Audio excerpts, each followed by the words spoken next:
In today's video, I'm going to teach you how to do a refund on Stripe.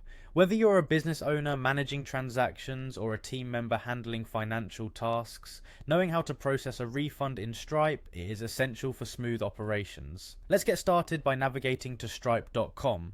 Once you are on the homepage, you'll want to find and click on the Sign In button, typically located in the upper right corner of the screen. After clicking on Sign In, you'll be prompted to enter your email and password. Make sure your information is correct to ensure seamless access. Enter these details carefully, and if you have two-factor authentication enabled, you may need to complete that additional step to secure your login. Once everything's entered, hit the Sign In button to proceed. Now that you're signed in and on the Stripe dashboard, navigate to the home page. From here, you're going to look for the Transactions section. This is where all your payment activities are logged, and it's where you'll manage refunds. Head over to the Transactions tab and select it. You'll see a list of transactions that have been processed, and it's here where you'll identify the payment you wish to refund. Look through your transactions and select the one you want to refund.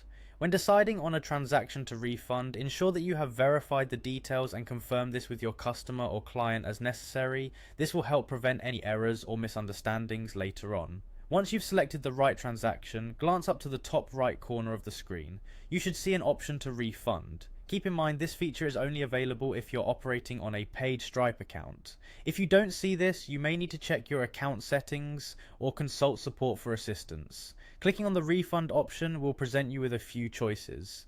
You need to select the amount you wish to refund. This can be the full amount or just a portion, depending on your agreement with the customer. Carefully enter the refund amount and double check before proceeding to ensure accuracy.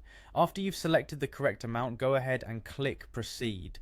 This action will kick off the refund process, and you should receive confirmation shortly afterward that the refund is being processed. Remember, the timing of the refund reaching the customer's account can vary based on their bank, so be sure to advise them of this timeline to set proper expectations. And that wraps up how to do a refund on Stripe.